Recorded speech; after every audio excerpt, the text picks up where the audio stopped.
Hello, everyone. Welcome to Arseholics podcast on a Tuesday evening after bank holiday weekend. It's me, Raj. I've got Aaron with me. Hello, mate. Hello, mate. You all right? Yeah, I don't know why I went really high pitch there. Just said hello, mate. I basically sort of semi lost my voice. I'm not really sure why. I had a long work day, but I haven't really been saying that much. So maybe it's just tiredness or overwhelming emotion after the weekend's events. You know, there was a huge thing happened obviously on the weekend. Arsenal beat Brentford. Yes. See what I did there? I see what you did there. Yeah. Yes. So the big talking point from the weekend was Arsenal beating Brentford, and that is what we are gonna, what we're gonna focus on. You'll be hearing if you're not watching live, which you're probably not because we didn't plan to go live at all. We've just literally clicked the live button, so no one probably knows we're live. But if you are listening, it's probably Wednesday then, and so it's been a few days that you've had to settle, and in terms of the game, being a few days ago, and not necessarily so fresh in your mind. So don't want to necessarily dissect too much of the individual instance of the game, but it did give us a lot to talk about because on paper, Aaron, right, it was there's script behind this. We lost to Brentford last season on opening day. It was 2-0. There was all kinds of narratives. There was the whole, Arsenal being bullied. There was kind of Ben White allegedly going to be exploited for the rest of the season. There was, everything. It seemed like at that point everyone was on our backs. It was it was the first of 3 defeats at the beginning of that season. There was the Ivan Toney tweet about a nice kick around with the boys in the park and all that kind of stuff. It was all of that. And so even though this wasn't the first game of the season, it was in fact the 7th game of the season, it still had a load of things that were packed into it and a load of reasons why a good performance as well as a good result was going to be really important. And, Aaron, and I don't know about you, mate, but for me, it's one of the best Arsenal performances I've seen in years because it was just utter control. Like I've never seen us control a game for the whole game. There was literally not one spell that I can think of where I felt that we were out of control. I mean, how did you feel, mate?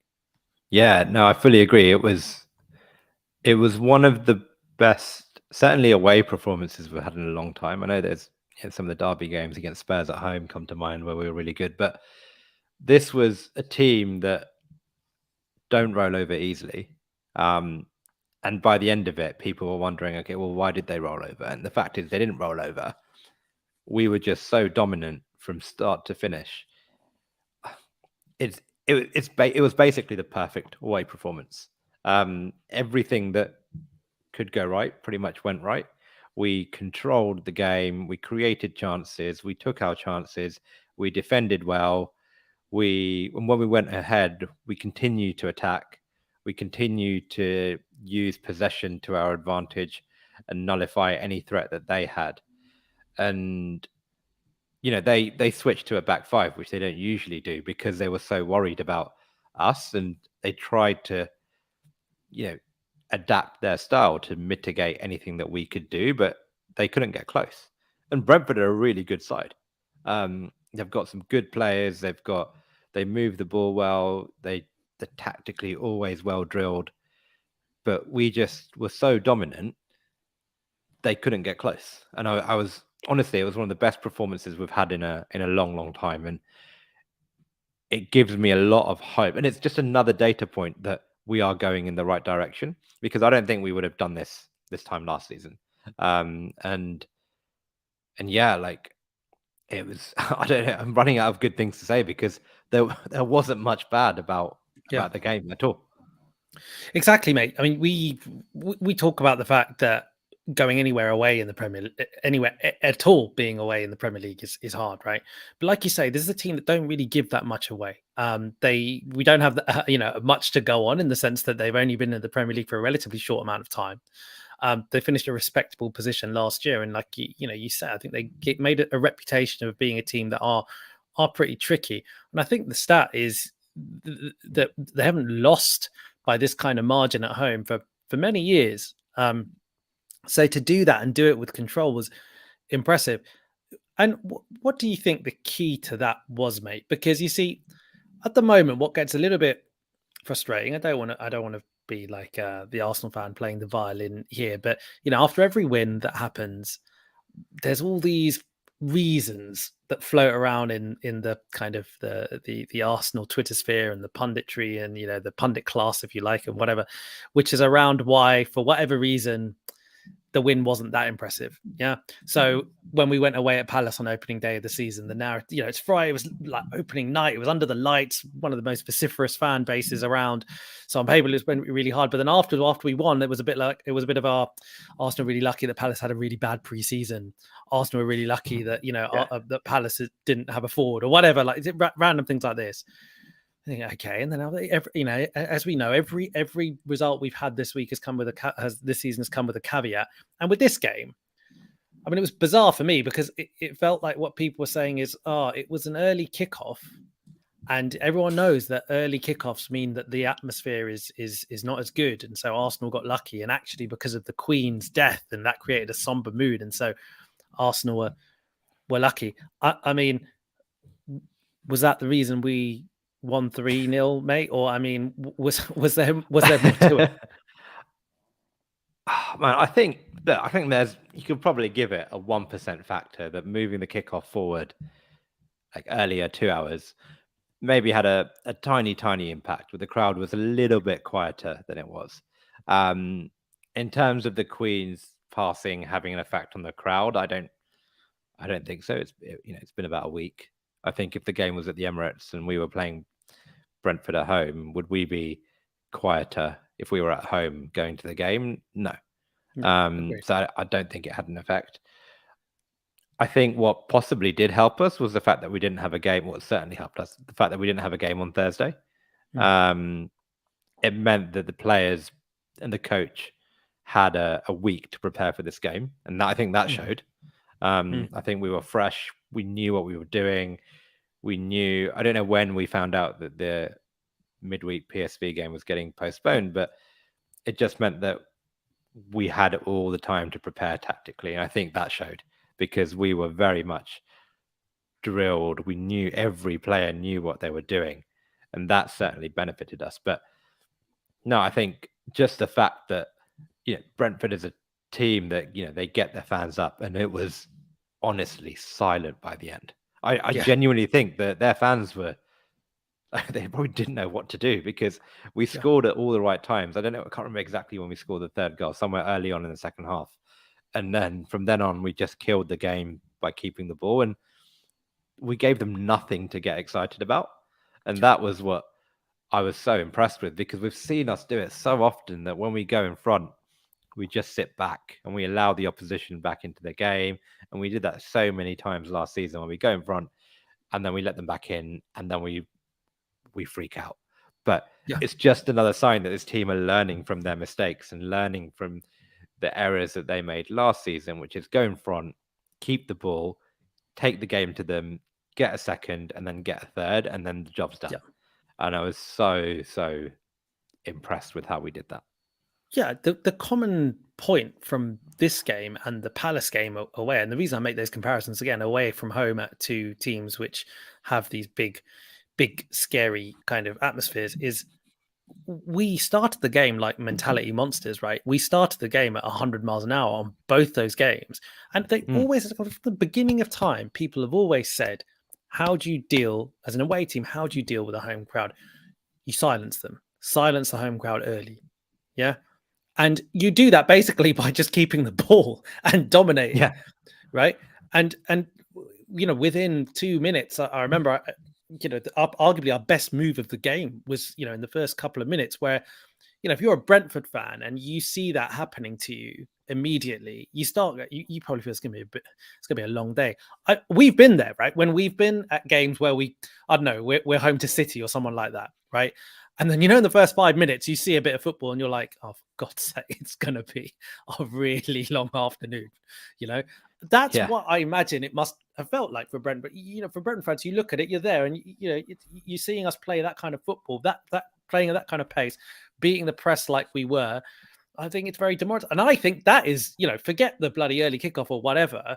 The reason why the fans were subdued, in my opinion, was because we dominated from kickoff. And interesting, you point out again, probably what's even more impressive is now we're doing that at the beginning of the second half as well, right? We're clearly doing that, and like you say, like scoring early in the second half did really help. Let's get into some of the other like big talking points, I suppose, were coming into the game. It didn't look like he was unfit, but fairly, I think was it the day before or even on the day itself, it seemed like Martin Odegaard had picked up a knock, right? So we kind of got the news that he wasn't going to be starting. And we had talked a lot on this podcast last season, hadn't we, around Odegaard's importance to this team, and how he's the man that kind of makes it tick. And we debated as to who was more important player for the team, Saka or Odegaard, etc. And whatever the answer to that question might be, I think what's clear is that we do rely on Odegaard quite a lot, or we had been relying on Odegaard quite a lot, and this was going to be our first game of this season where our new captain wasn't playing. And in comes Fabio Vieira. How do you think we did without Odegaard? I think, it's just a testament to the summer business that actually we can lose one of our best players. Someone comes in making, I see, it was his Premier League debut, right? Yeah. We didn't look like we missed one of our best players. And that's testament to Fabio Vieira. I thought he came in, he moved the ball well, he took responsibility. He was helped by the fact that I think we had Thomas Partey back, who I thought was brilliant, and Granit Xhaka also was excellent. The midfield generally was just so dominant that actually it allowed Vieira to just find his feet, and we could play to his strengths. And actually he was in charge of just finding some dangerous positions, probably some slightly different positions to what Odegaard would normally take up, but still equally as dangerous positions. And we could see that he's got a pass on him, and he could get players involved in the play in very dangerous positions. And I think just the fact that our movement and our front three ahead of him is so dynamic and so fluid and really hard to keep track of if you're a defender, it must be a delight when you're a creative player like that, when you've got players making runs, switching positions and finding space everywhere. So no, I was just so pleased again with we had obviously Vieira come in, we had Tierney come in, and actually you could say that in another season, if we lose our one of our left back and our number 10, last season we'd have been screwed. But this season we just carry on. We probably, and then we lose our two first team players, and we look even better than we have done in the past. And it's just another sign that we're learning from previous mistakes of squad deficiencies. And look, there are other areas in the squad where we're a bit weaker, right? And I think you take out a couple of other players in this team. You take out Jesus, you take out Saka, we might struggle a bit, but actually the fact that Vieira comes in and we look so unaffected. And keep in mind, this is Vieira's first game. He hasn't really played Premier League. Well, he hasn't played Premier League football before, but the fact that just get a few minutes against Man United when we went for the Hail Mary, and that was it. Yeah, exactly. Yeah. And he's going to get better. He's going to figure out his teammates. He's going to figure out what works for him and how he gets into the league and how he adapts to the pace. But if this is him figuring stuff out, I'm really looking forward to where we're going to go with this. Yeah, completely. I think that's a really good point. You touched on the fact that Vieira took up some sort of different sort of positions to Odegaard. Like, it's hard to read into, isn't it? Because it is his first game, and I suppose. But did you get the sense that it wasn't necessarily a like for like replacement, and actually other people in the team were doing different things than they would have usually had Odegaard been playing? It wasn't obvious, but honestly, our play and our attacking play going forward is so complex at the moment. In terms of the positions that people take up, the positions Xhaka was taking up, the positions where Jesus was. Sometimes he was quite deep, sometimes he was in the box.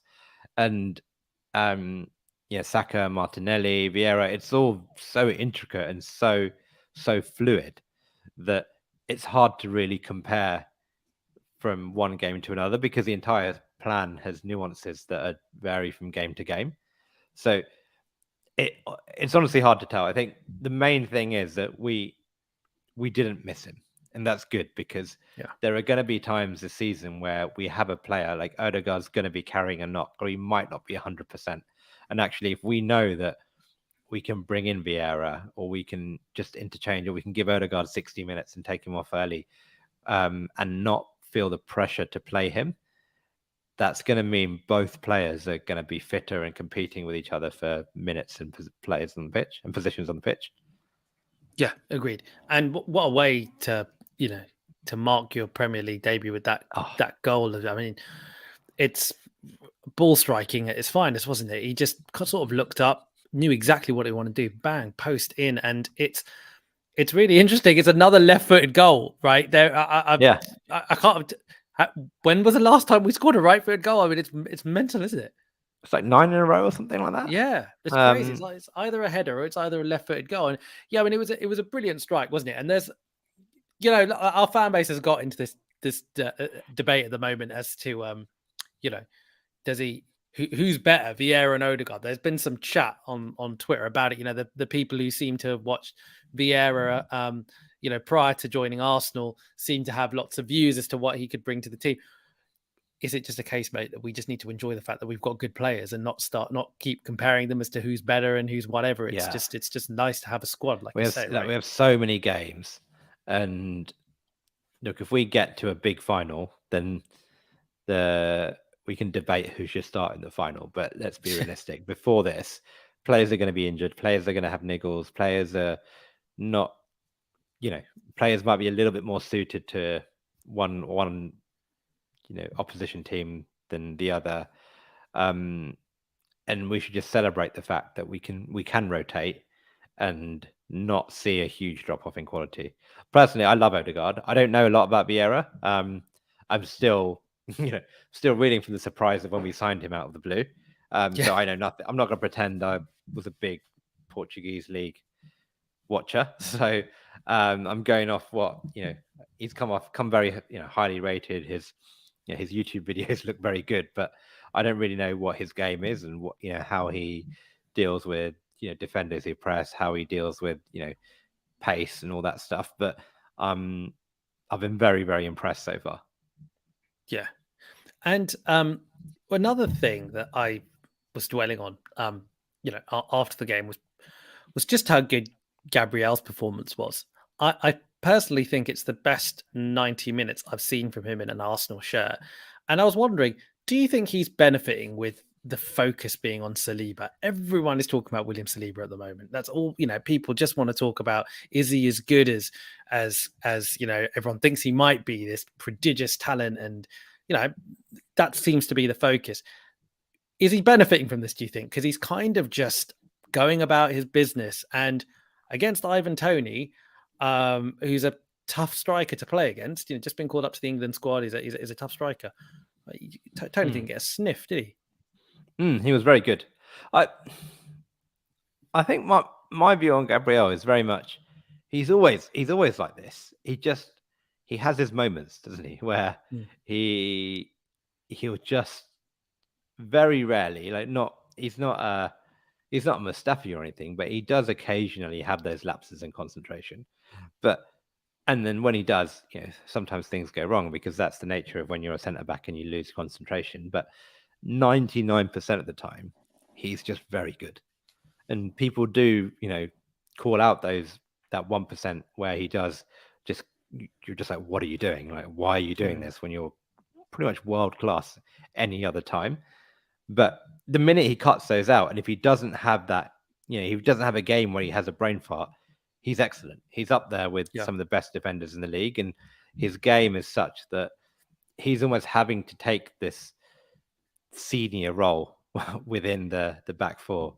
If it's Tierney, him, Ben White, and Saliba, I'm assuming he's one of the oldest. I don't know if he's the oldest out of that four, but Ben White might be, but I think Ben White 24 or 25. Anyway, yeah, but he's going to be one of the oldest. You're right. Yeah, and he definitely acts like one of the leaders there, and I think he's just like, I'm going to let this kid Saliba just do his thing, and I'm just going to do my thing, and we're just going to make it work. And the entire back four, especially the three of them, Ben White, Saliba, and Gabriel, have just, from minute one of this season, have just made this work so well. Yeah. It's so well that Tomiyasu, who was probably my favorite player all of last year, so exciting, a top quality right back, he can't get a look in this team because Ben White is just doing everything so well, and the balance that they have, and then whoever we throw in at left back, we make it work. And look, there are tougher tests to come, right? Against Man United, they found the gaps, but when we get it right, it looks very, very impressive. Yeah, completely agree with you. You just talk to me about Ben White for a second as well. Like you say, there's been a revelation at right back. You'd probably say this season, not necessarily revelation in the sense that he's looking like a world class right back. It's not necessarily that. It's more that the role that he's playing in this system, how it's working, and how the team have benefited him from him in that role. Like you say, the fact that he's keeping Tomiyasu out is super interesting. Now, it's interesting, isn't it? He's been ever present, Ben White, for the team that is top of the Premier League, still top of the Premier League. He's not made the England squad. Let's talk about it for a second, right? Like, he made the England squad for the Euros. Fine, he wasn't in the initial squad list, but he made it in the end because of an injury. So he went to the Euros. So he went to the Euros. Therefore, kind of on the back of a Brighton season, he's effectively moved to Arsenal, and seemingly now he's lost his place in the England squad. As I said, like right now, if we just take this point in time, forget last season, but right now he is ever present in a team that is top. The World Cup is coming up, in a couple of months, and you'd probably think that if he's not in this squad coming up, then he'd have to do something a bit special or different, or clearly, basically, Gareth Southgate perhaps isn't fancying him. And if you're Ben White, you probably may think that, all right, well, given I'm playing right back, maybe that's fair because England have got such amazing, depth at right back, with Reece James and Trent, etc. Do you think that he's worried, mate? Do you think that there'll be a bit of him that's thinking, well, do you know what? Even if I am like playing games for Arsenal, we're top of the league, and that's great and everything, I am a centre back. And I think I can play for England as a centre back, but if I'm not playing games at centre back, then England aren't going to pick me. Do you think that might be an issue? I think it is an issue as to why he's not in the squad. But the more I think about it, I just think it's stupid for Southgate to think of it like that. In the fact that, yes, Ben White is playing right back, but he's not playing right back in the way that a traditional right back plays right back, right? He's not bombing up and down the wing, and yes, he has to deal with some wide players now and then, but he's playing a very specific role, which involves him often tucking in the middle of the pitch to help the midfield. Now, I know Southgate isn't going to play that system for England, but Ben White has shown that he can play right back really well. He's shown that he can play centre back really well. And I think you look at that and say, well, how many other players can give me that over some of my other centre backs? And I think England have got some really good players, but they've also got some, in my opinion, not so great players. And I don't really want to go into like who's in and who's out, but I have no idea how, if you're Southgate, why you take Harry Maguire, for example, who can play one position and has his moments where he can't play that position very well, when you have someone like Ben White who's playing both positions really well. And yes, he's not going to get a game for England at right back, but just in case you need someone who can step out into midfield and do a job, someone who can play centre back and, if needed, play right back, surely you take him. And I think it's very short-sighted to just say, okay, well, he's not playing centre-back, I need a centre-back, so I'm just going to pick players who are playing centre-back. Even if they're not playing centre-back that well, even if they're not really playing, full stop. Yeah, exactly. Yeah. And it's disappointing. So I really hope Southgate reconsiders, because Ben White's done everything right over the last year. I think you look at everyone else in that team, and England, like I said, have some very good players in that squad. But how many of them have had better seasons than Ben White over the last 12 months? Some of them have, I agree. Like the likes of Trent, the likes of Reece James, the likes of Trippier, I think are all really good players. But when you look at players like Connor Cody, when you look at Eric Dyer, when you look at Tomori, I mean, Tomori's been okay. I just think, well, what do you need to do to get in the England squad? And what has Ben White not done to deserve not being in there? Yeah, I agree with you. And so if we put that to aside, right, put to aside the rationale, and let's just say if because Gareth Southgate seems like the sort of manager who actually does have a conversation with a lot of these players who don't necessarily make it, to sort of talk to them, and I'd love to know what he said to Ben White. I'd love to know if he said to him, mate, it's actually because I see you as a centre back and you're not playing a centre back at the moment, and that's why I haven't picked you. Let's just say that he has received some indication, or he has a feeling that that he's, that's the reason. I mean, I really hope. I guess this is a hypothetical. I was going to ask you the question, but I guess your guess is as good as mine, right? In terms of, like, I wonder whether at what point it becomes an issue for him, if at all. At what point does he knock on Arteta's door and says, "Yeah, I don't really want to play right back anymore, mate." That I don't think he'll do that. Yeah. I think if he does do that, it would be incredible. Like I understand the World Cup is the World Cup. I think normally, if it was the Nations League, I know this is the Nations League, but the World Cup is coming up. If this was next year and there wasn't a tournament, or we're in the middle of coming up to some friendlies or something like that, I don't think it would bother Ben White. I think he's going to be like, well, I'm just going to continue what I'm doing. I'm starting for Arsenal. We're playing really well. I'm just going to keep doing what I'm doing. The problem is with the World Cup, players start to think a bit more short term. They think, what do I need to do between now and November to get on that plane to Qatar? But I don't understand. I don't understand what he can do. Like, he's not gonna, like, he risks doing an Ainsley Maitland-Niles in that sense of saying, like, hey, I know I'm a right back, I know I'm starting in cup finals, but actually I want to play in defensive midfield because that's what I believe I am. And we all know how well that worked out for Maitland-Niles. So no, I don't. I mean, I'm sure even Ben White can see that Saliba and Gabriel are doing really well, and Ben White will get games at centre back, I'm sure, right? Yeah. Tomiyasu will get games, and there'll be games where Saliba needs a rest, or Gabriel needs a rest, and we move players around. But would he really go to Mikel Arteta and say, "I want to play a centre back to get in the World Cup squad"? I don't know. I mean, stranger things have happened.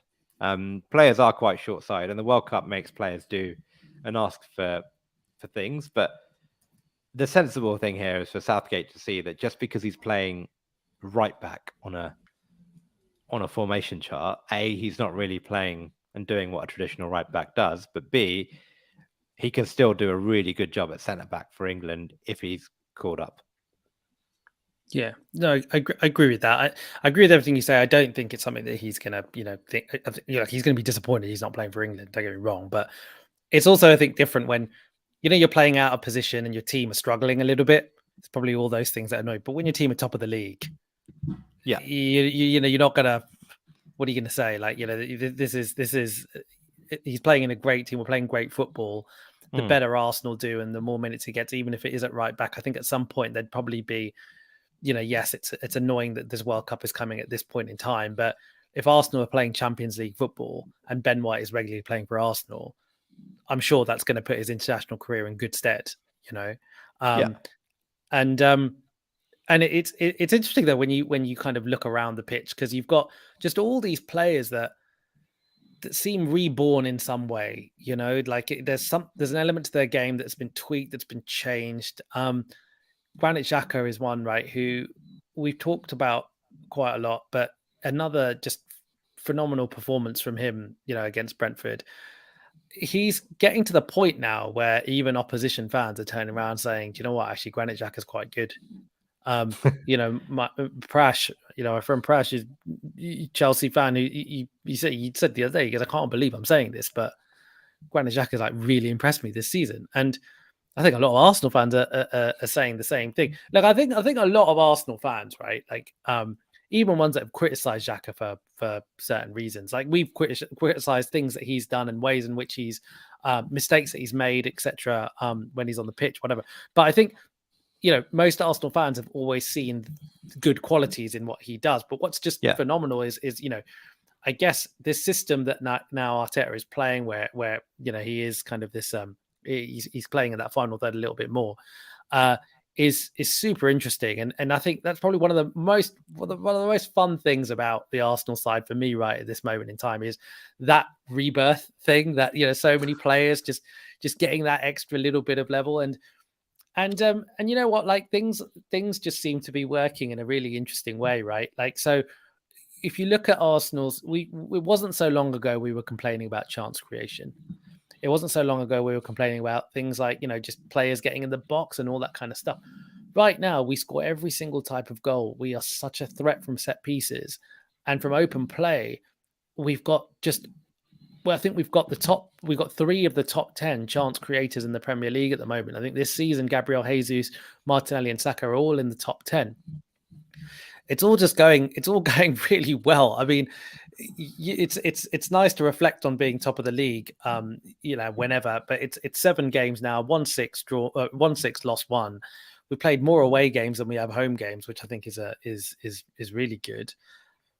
But we've got an international break now, probably at quite a good time. I don't know if you'd agree with that in terms of injuries. It's good to get some of these guys back, and then we've got Tottenham, haven't we? And that is going to be absolutely massive. Now, I've just given you a little spiel about, Arsenal and some of the good things that we've done this season. Tottenham are also not so far off us. What are the things that you think that Tottenham have been, doing well or not so well? I mean, at the end of the day, whether we like it or not, we can, the table doesn't lie. They are, I think, 1 point behind us, are they? Yeah, they've drawn 1 game, 2 games maybe. That's it. Drawn 2, right? Yeah. And then won the rest. What do you think about Tottenham? They're quite different to Arsenal in terms of how they set up and how they play. But yeah, talk to me about what you think about Tottenham. Oh man, I feel really conscious about laying into them right before we play them because they just have this annoying habit of making me look silly. But honestly, I think the thing they've done well this season is win games, right? But bit like us. Yeah, well, we've won games, but we've won games where I've come away from that thinking we should have won by more. When I've watched Spurs this season, there've been a couple of games where they've been all right, but I've mostly come away from that thinking, how did they win that game? Or how have they come away with those points? And did they get lucky, or they're just super clinical? And the thing that I just don't see anything exciting about them at the moment. Now, a lot of that was because Son wasn't playing well, right? And annoyingly, which has been really crap timing for us, he seems to have found a bit of form. Oh, at least he's got 20 minutes of form in the last game where he came on and he got a hat-trick. So this could all be irrelevant if they've finally figured out how to get Son scoring goals and just get that link-up play. But generally, I just think that Spurs have got a very unique way of... I think Conte has just been like, well, I don't really care about entertaining. I don't really care about playing well. I just care about winning. And I think he's realized the way we win is by just getting the ball to our 2 best players and hoping they do something good. And unfortunately for us, Kane and Son usually do something good. And I think the way they stop is if you stop Kane and Son, you basically stop Tottenham. There isn't. I know Richarlison's come on and he's added a bit more, but I know they've got Kulusevski. But largely, if you stop Kane and you stop Son, 9 times out of 10, Spurs don't win. Yeah. And that's easier said than done, though, is it? It's easier said than done because they're very good players, obviously. But you can't say that about us this season. And I think you look at us, we're a very, very different team in this way that for you to stop Arsenal, you have to stop all of our players from playing, because everything with us is so finely interlinked and so finely balanced that you stop Saka on the right, you've got Jesus and you've got Martinelli. You stop the front three, you've got the creativity behind. You've got Odegaard, you've got Vieira, you've got Xhaka, who can all do well. The defense itself looks really good. We're strong all over the pitch, and I don't see that with Spurs. I think Spurs midfielders look imbalanced all season. They haven't really figured out how to get Perisic and Son playing well.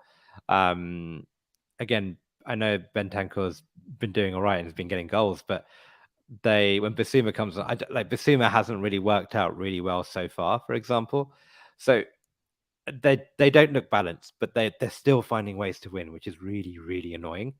And I think what worries me a bit is that the only way that we've been exposed so far is this kind of smash and grab against Man United. Yeah. And actually, that was a very Spurs-like performance from Man United. Yeah, very true. And if Man United can do a Spurs, Spurs can do a Spurs. Right? And that is what worries me. But you look at all the stats, you look at all the data, we should be winning comfortably. But it's the derby and things go out the window and emotion, and someone does something stupid, the referee makes a big call, sends someone off. It's a very, very different game. And but look, if we play to our potential, we should comfortably beat them. And we are often cautious, right? But our home record at Tottenham against Tottenham isn't so bad, right? And last season, I know it was the back end of the Nuno era, but we completely hammered them. I mean, in the end, it ended up being 3-1, and it was a bit hairy for a moment at the end. I remember. Yeah. But otherwise, we did pretty well, and I think that at home we are a pretty good beast. Do you think that actually we are quite fortunate in some ways that we had that Man United game when we did, that we got to play against a team that, like you say, probably played in a very similar way in which Tottenham are going to play against the Tottenham. Like you said, Tottenham aren't going to go toe to toe. They can't. They'll lose, and they know that. But they could foresee if they could genuinely win if they just do what they've been doing, which is the counter-attacking kind of style of play. But what was really nice, I thought, right, when we looked at the Brentford game, it felt to me when I watched Brentford that we had learned some lessons from the United game, because it felt like quite often when the ball was being recycled, so when we try and attack and we'd lose the ball, it felt like we were doing an incredible job at getting very tight and really like shutting down any opportunities for them to break. And I wonder if that United game is, if we can take positives from that game, I wonder whether it would have helped us prepare for what's going to come against Spurs, because like you say, it's they could very well outman United out what Man United did, and but then again, you look at the Man United performance. We should have won that game. That Martinelli goal gets given. We're probably sitting here top of the league, winning 100% of our games. Yeah, it's such a fine margin where we didn't play badly. We came away from that thinking, how on earth have we lost that game? Yeah. And that's what I don't think we get. Like you said, I don't think Spurs go toe to toe with us. I don't think when we're speaking after the Spurs, I don't think we're going to sit there thinking we've been outclassed. I think there's two outcomes. We either win or somehow we play well and Spurs, just through the sheer quality of their front two or front three, manage to sneak a point or a win, because we do something stupid and they just exploit the one mistake that we make and are really clinical and make us look silly, and that we just can't make it work up front. I'd be very, very surprised if we don't turn up in that sense, because we've turned up every single game. Agreed. It's derby games, often a lot goes out the window, and you sort of mentioned it. I think we were talking about on WhatsApp, and you mentioned it about how everything suggests, all the stats suggest we should be battering Spurs, because if you look at the breakdown of the stats, we have more time or more touches in the final third than any other team this season. Spurs concede more touches in the final third than any team in their third and 18th season. So in theory, basically, it's the team that's best at spending time in the opposition's box playing the team that's worst at allowing teams to spend time in their box. So in theory, this should be a game where, you know, Arsenal at home, all of that should mean that we really, really pin them down into that final third. But then at the same time, do you have to worry? Do you think, okay, we're playing a team that's used to like playing against, you know, conceding a lot of that during the game? Do you think that there's a chance that Arteta will have to not get sucked into that and have a plan B, or do you think he just goes, no, plan A, and, you know, let's just do it, let's just dominate possession and go for it, do our play our game? Or do you think he needs to think about it a little bit more? I think we have to play our game.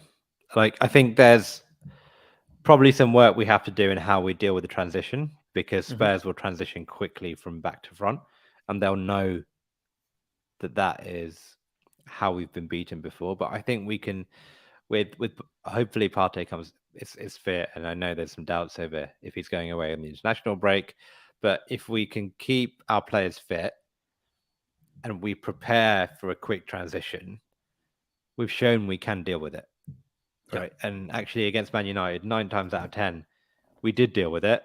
It's just very unfortunate that against Man United they had 2 or 3 counterattacks and they scored every single one. That doesn't normally happen, right?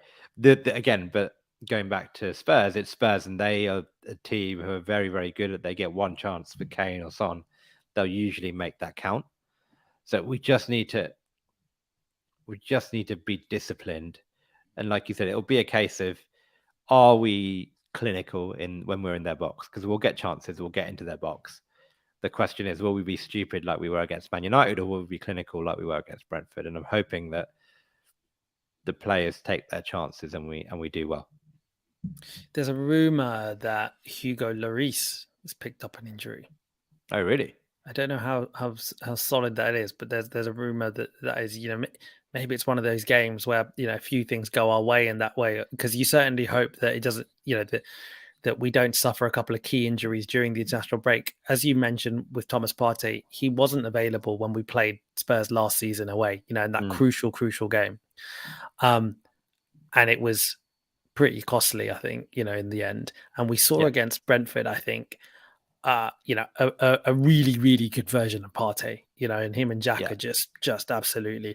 And you feel that if the two of them are playing at the Emirates, and if, you know, we're on the kind of form that they are, that can be so huge for you. But I have a question for you in terms of sort of selection. Hold on, on that note, I just want to bring up a listener question from some guy. Maybe we can discuss it. Okay, so do you read it out so that people can? Yes. So this guy Mize has left a question here, or a statement, or whatever, and he sometimes is on this pod. He missed out today because he couldn't be bothered. He said, apologies for missing this one, lads. Madrid has ruined me. He was in Madrid getting drunk. A question from me, which I hope you can discuss later. KT or Zinchenko, do you think we have a first choice left back? So actually, do you know what's beautiful about the timing of this? The question I was literally about to ask you before you came in with this point was a selection question, assuming everyone is fit, given Spurs's strengths on the counter. Do you play Kieran Tierney or Zinchenko at left back? Oh, that's a tough one. I think you kind of just, I think you can't drop Tierney after this performance. I think it's very hard. So I'm almost tempted, and I think Tierney's a better defender. I think you probably need someone who can deal with, I guess it'd be Kulusevski or even Richarlison on that side. I would say go with Tierney. I think there's nothing wrong with Kieran Tierney. And I think, look, if we go behind, then we can bring on Zinchenko if we need to. I mean, you can look at it both ways. You say bring on Zinchenko and then bring on Tierney to shore it up. Zinchenko gives us more going forward. I still think actually Tierney's not exactly bad going forward. I know on the ball he is a bit more limited, but he's still a very, very, very good left back. And he can do things in terms of his crossing and his ability to just deal with wide players. It's a good problem to have. Who would you go for? My instinct initially said Kieran Tierney. The thing is, I feel, again, I've talked about the 5 subs thing, and I feel like people should utilize it more in a more fundamental tactical sense. In the sense that I think that, going to kind of what you were saying as one of your suggestions, I wonder if starting off with Zinchenko is the right idea, where you think, okay, we're going to play plan A, we're going to really try and dominate, and and Zinchenko seems to have been the plan A for most of the season thus far, and part of that's been because this role that he plays is just crazy. Sometimes you see him as centre forward, sometimes like the positions that he's taking up, and it's just must be such a difficult thing to defend against and prepare for when you've just got this floating kind of player, but there's a part of me thinks, you start off with him with the anticipation of dominating the possession, dominating ball, etc. You do that. If it starts getting really hairy and actually the game isn't panning out in the way that you thought it was going to be, then make the change and make it a half time if you need to. No need to wait so long. Or hopefully the way it pans out is, when Zinchenko's on the pitch, we dominate the ball, we score a couple of goals. The moment you go, I don't know, 2-0 up or whatever, bring KT on and just make sure that when they're counter-attacking, you've got your better defensive left back. I think we do forget, I think, how good a left back Kieran Tierney can be. Yeah. It's really easy to forget that. Injuries have not been kind to him, and I think part of the reason why it's really good to have Zinchenko is there's nothing to suggest that injuries will get better for Kieran Tierney. He might just be one of those players who ends up getting injured every now and again, and you just need that. You need someone else to be able to step in. So listen, I mean, so for me, if I was to say right now, because we are at home, I would perhaps go with Zinchenko, but I do think there's an argument to say it's really harsh to drop him, and there's no. I just think that performance on Sunday was so balanced, and so dominant. Like, honestly, if he rolled up with the same 11, even if Odegaard was fit, I wouldn't blame him. I mean, I know that's a big ask starting Vieira against Spurs when he's had one game in 10 minutes, but everything worked so well that you wouldn't begrudge Arteta just saying, this worked and I'm just going to go with it again. But he's not going to, if Odegaard's fit, he's not going to not play as captain, is he? No, I think it's as unlikely. I think if Vieira had been doing that for 3 or 4 games, for example, I think maybe he would have a harder call to make.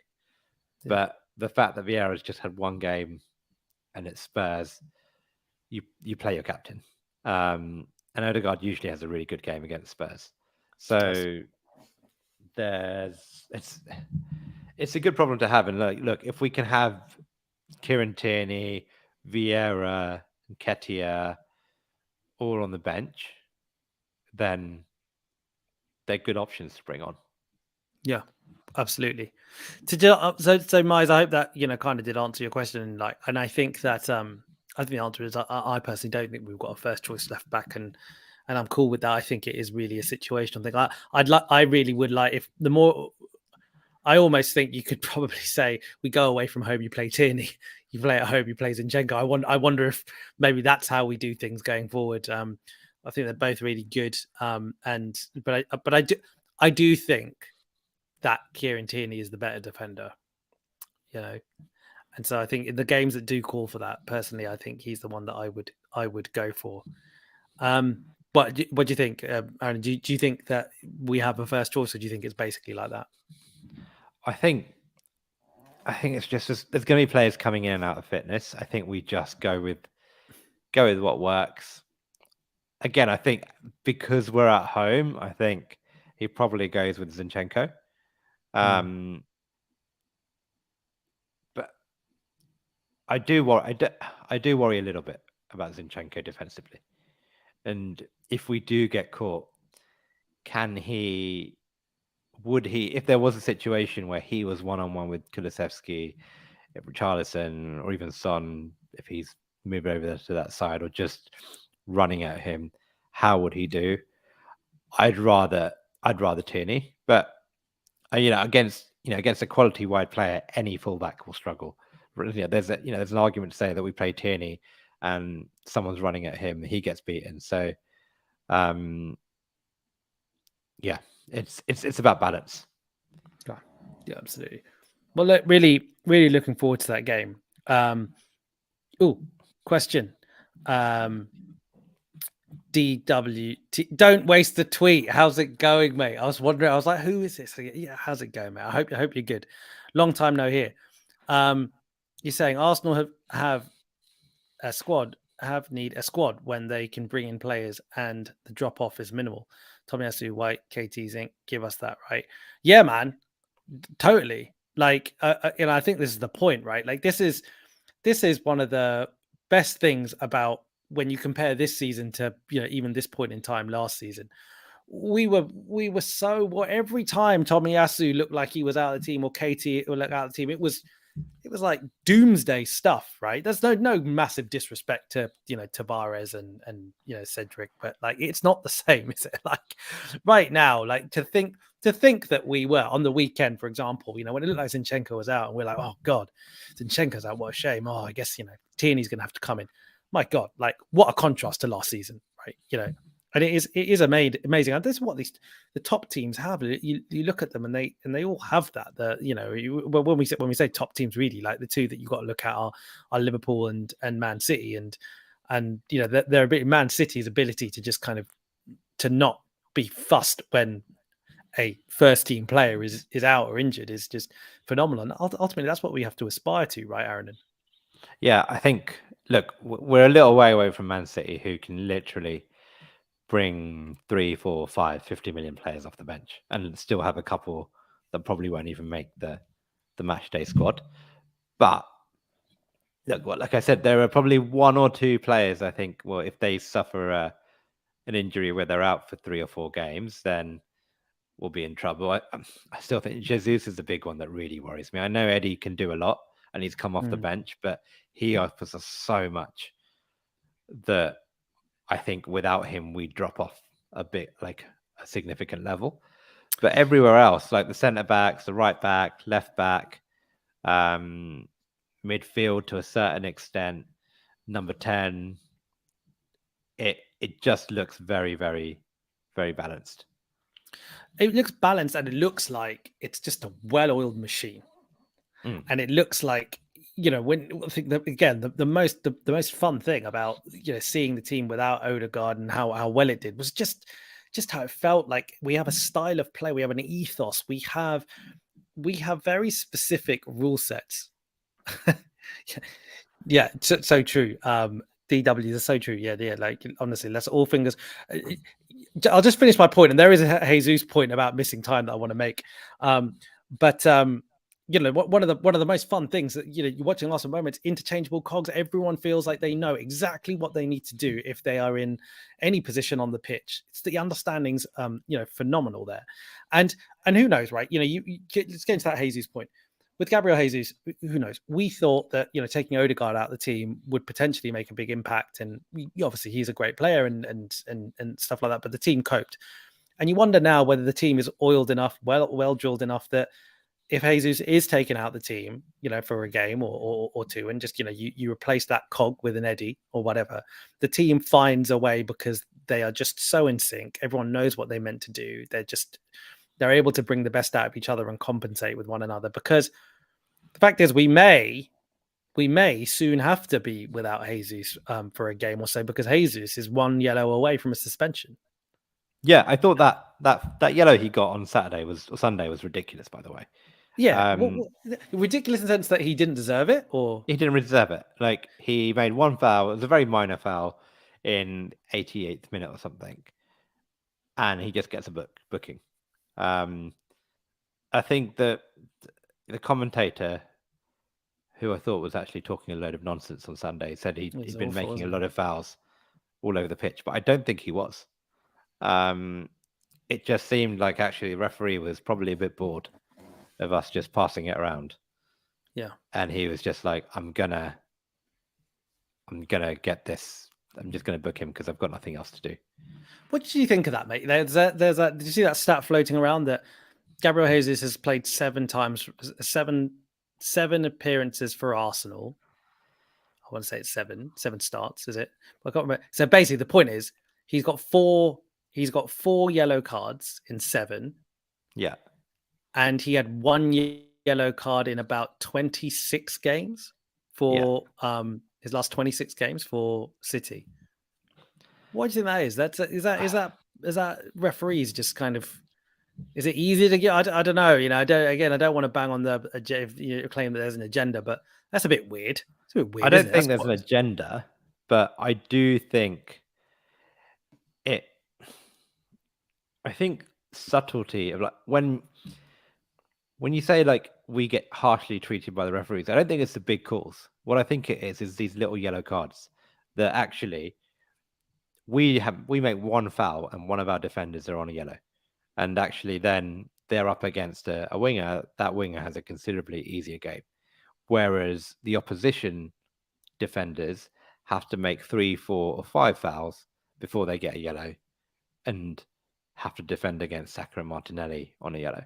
And I don't know why. I don't know what it is. I don't know if we don't make it difficult enough for referees. I don't know if we don't pressurize referees enough, but it's hard. It's very tricky. Yeah. DWTT says Jesus was making fouls. Probably means Jesus is getting beat up on the pitch, because that's what I see. Yeah, that's true. I mean, I think there is other stats about him being one of the most fouled players in the league, and so there is a point there around the role that he plays for Arsenal versus the role that he was playing for City, and how much more of a focus he is, and how much more of a like I guess focal point, and therefore like perhaps he is kind of someone who defenders are getting at more, and maybe that means that he also retaliates a little bit, and I don't know. But whatever it is, I mean, you're right, Aaron, and maybe it's a combination of stuff.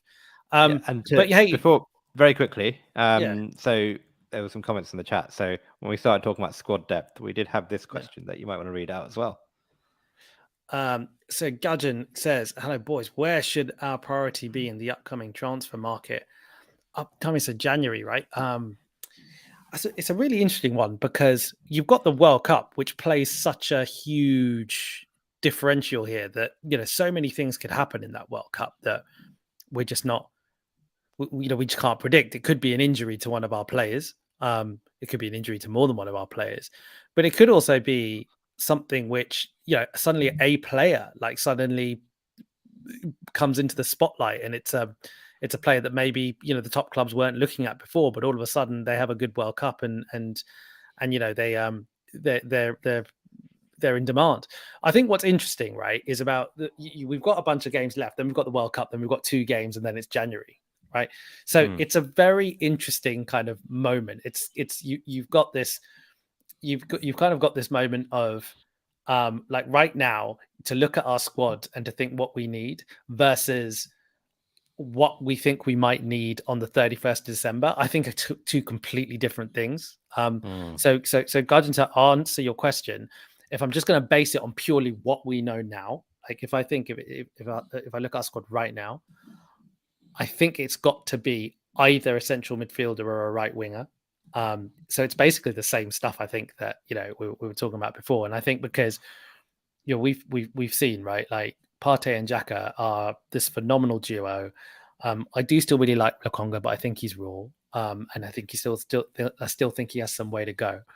And I just wonder whether, with El Neni's injuries and stuff, like whether we need another body still, whether we'll still end up being short. And with the winger situation, like I think it's less of an issue than I thought it was before, because Marquinhos, as he's shown in the Europa League, is easily good enough to play in at least the Europa League, and he looks like he's a technically gifted, physically gifted player. So maybe it's not as big of an issue. I mean, Aaron, and what do you think? Yeah, no, just so Tish Eats in the comments definitely agrees. Says biggest drop off is when Partey is injured. Lokonga not at the level yet. I'm probably inclined to agree that we probably need a little bit more in midfield. But I think World Cup, we break up for the World Cup mid-November. It's going to be a bit of a weird one, because I think at that point the planning for January and the window will begin. So I don't know what the dynamics of the market are going to be like. There'll be a bunch of players at the World Cup, but there'll also be a bunch of players sitting at home doing nothing for 6 weeks. So I wonder if, come mid-November, we're going to be like, okay, this is where we are in the league. Hopefully we'll still be in and around top, at least in and around the top 4. We'll have a pretty good a view of like what what we're going to be fighting for come the resumption on Boxing Day.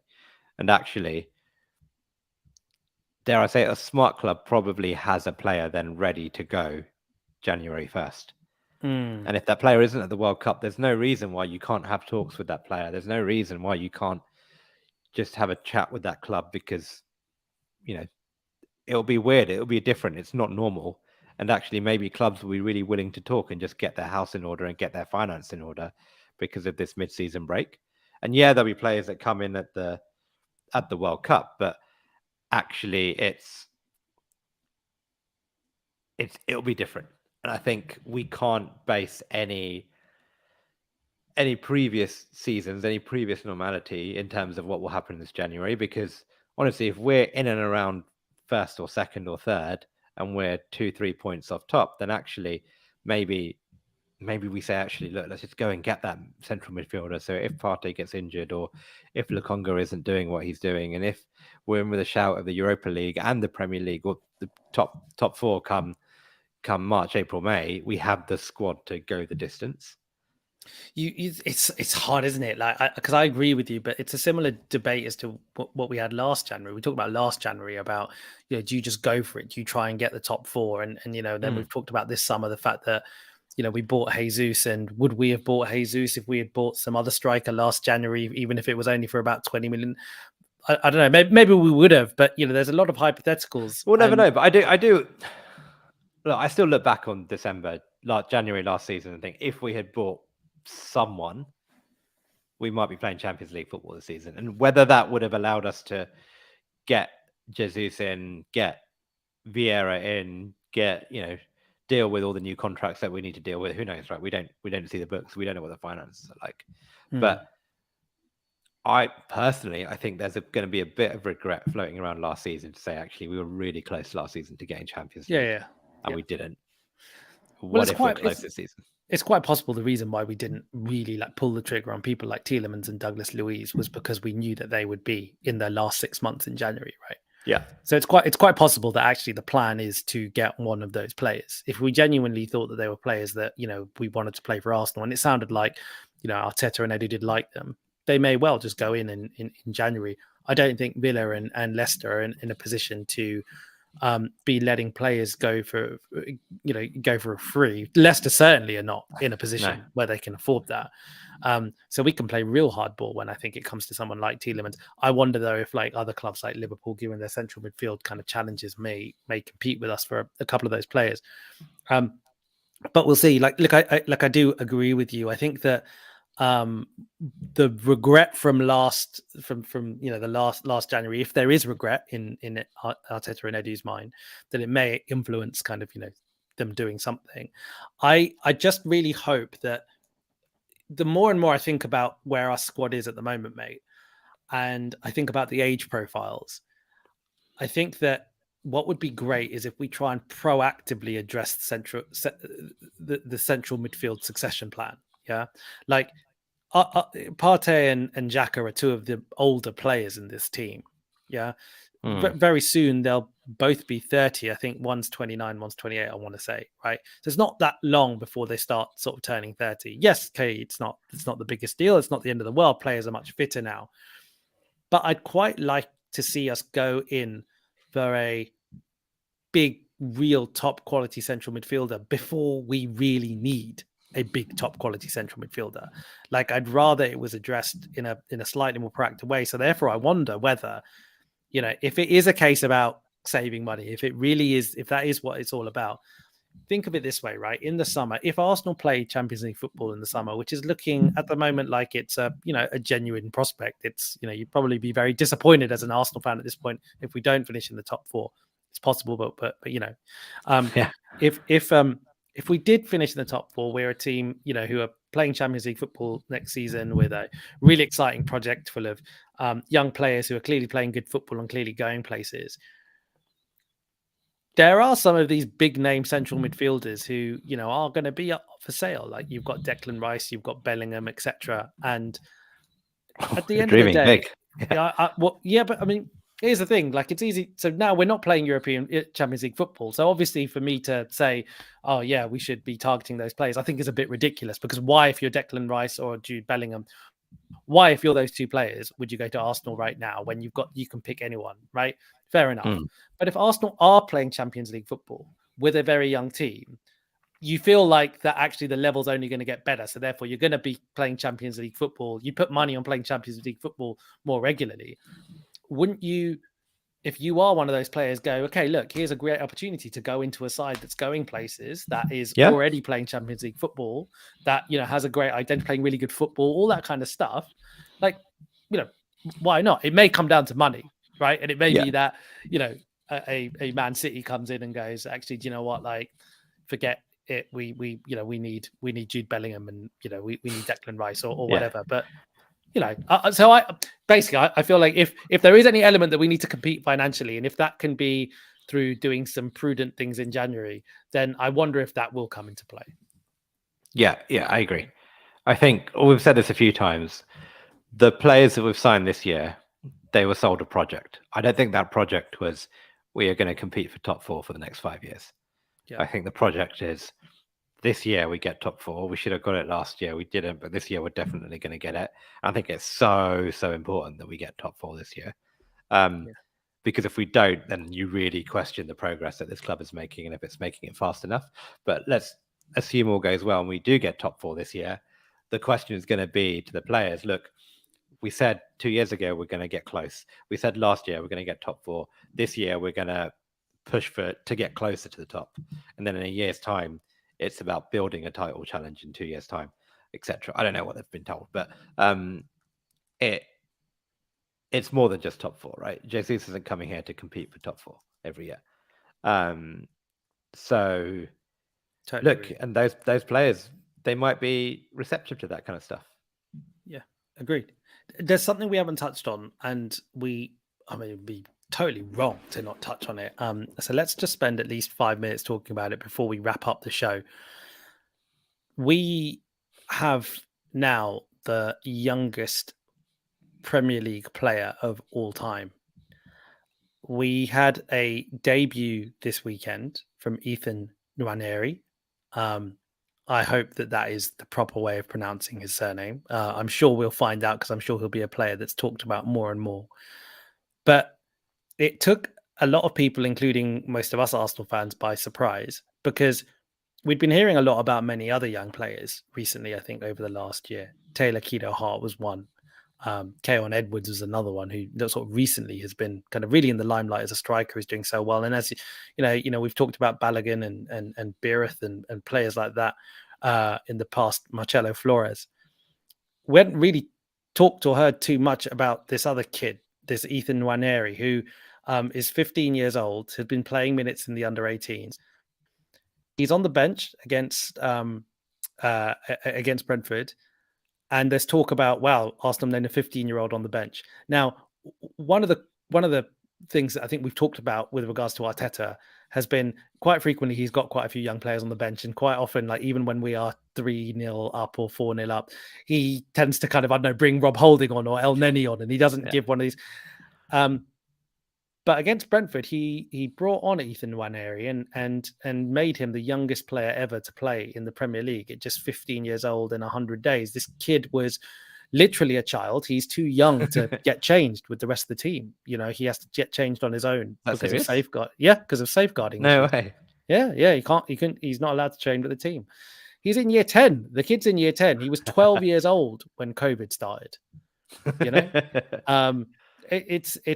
It's mind-boggling. I read this article in the Times.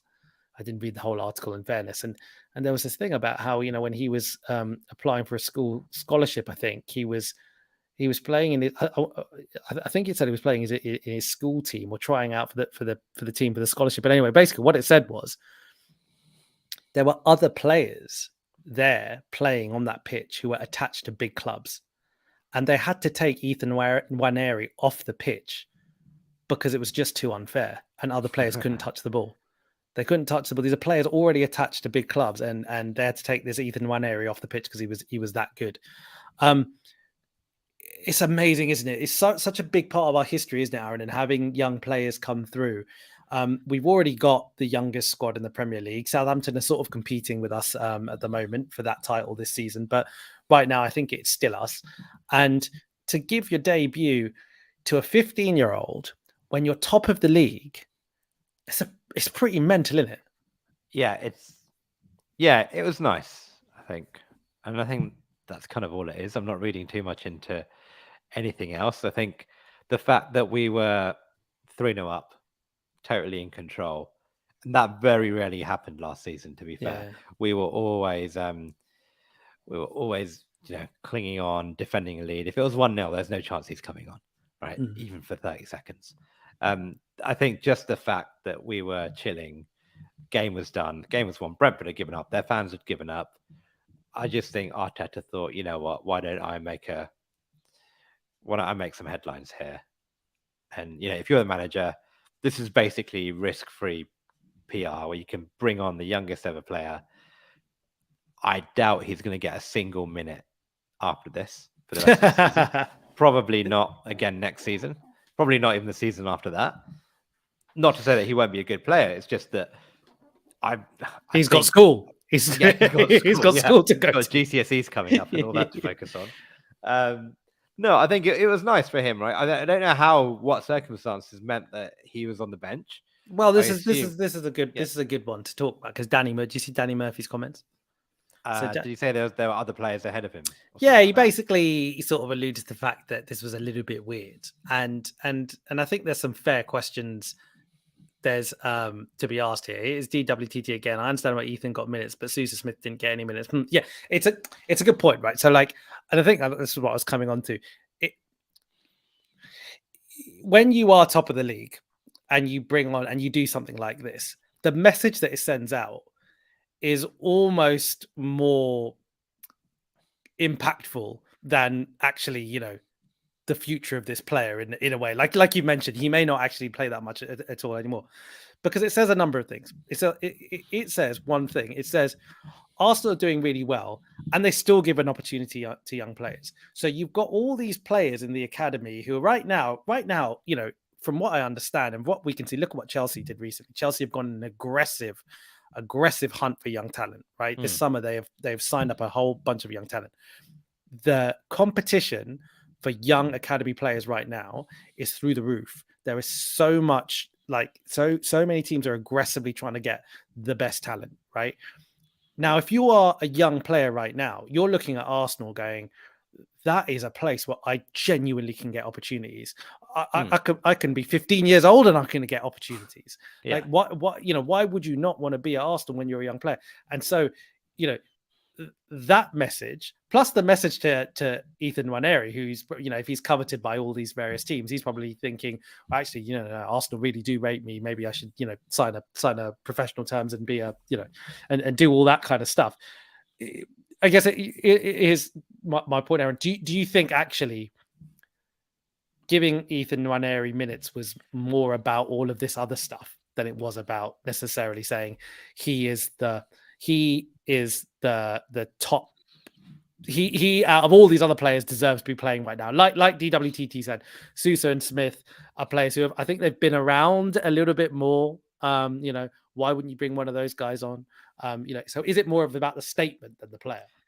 Yeah, I think he just looked at his bench and thought, well, I'm going to bring on, I've probably got one sub left.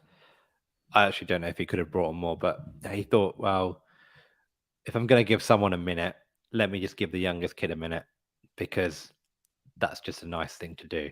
And he can, he's probably a little while away from making the bench again, because we'll have players back in the next couple of games, and he's not going to get a look in on the bench. He's going to go back to the under 21s, I think, which is still, way ahead of his age curve for getting into the under 21s. But he'll go back to the under 21s and be buzzing, right? And everyone else in that under 15, under 16 squad, like you said, will be like, well, if there are a few injuries in my position, I'm going to get on the bench. And if I'm on the bench, maybe there's a chance that I'll get a couple of minutes. And, if they take their chances from there, who knows, right? And I think generally the motto at Arsenal is, if you're good enough, you're old enough. and to see the fact that you are trusted even if you are 15 is pretty wild, right? So look, fair play to Arteta. I think he's made that kid's season, and actually, hopefully, now he goes on and. But there's still so much wrong that can go wrong for a 15-year-old in terms of development and where they end up. But if this isn't motivation, then nothing else will be. 100% on that. And I think it's a great position, a great point to finish on. We didn't do predictions for the Tottenham game, but I wonder whether we save it because it is the international break. We've got a couple of weeks. There's a good chance we're going to record before the Tottenham game. Yep. So maybe we save it for then. So Aaron, and listen, we've been going for an hour and 15. It's been a good chat. Thank you everyone for joining and thanks so much for the comments, because again, like we actually started off recording this episode, not doing a live one. We were just we literally just started setting up as a normal recording. Then we thought we might as well switch it to live. So thank you very much for entertaining us and making it fun for us.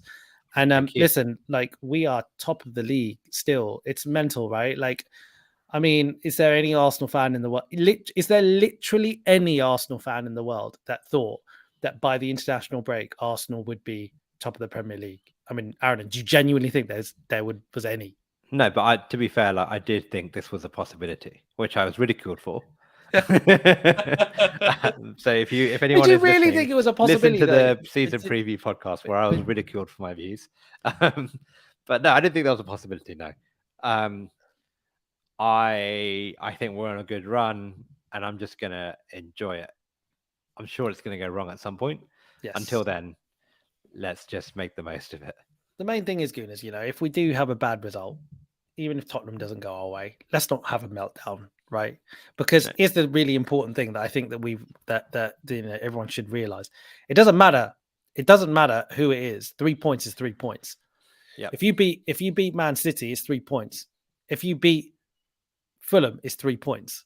It's all the same amount of points. And that's what we're seeing, I think, in this league right now, right? You're getting a lot of teams who are just dropping points to teams that they should, in inverted commas, beat. Arsenal Football Club this season, our ticket to success, whatever that success may be, is just just play who's in front of you. Just get 3 points. Don't do draws. Draws are rubbish. Draws are meaningless, right? We've lost again. There's a couple of teams below us who have not lost a game yet. But we have lost a game, but we've won the rest. That's the key thing. We haven't drawn games, we're winning. So, let's just not have a meltdown. Like, it'll be okay. Like, I think this team has shown some resilience. They've shown they're able to bounce back. So, you know what? Let's just enjoy the ride and enjoy where this like fantastic young team is going and this amazing talent of a manager is taking us. So, cool. Aaron, thank you very much, my friend. Good night. Thank you. Cheers. Good night, everyone. Good night, everyone. Take care. Bye-bye. Bye-bye.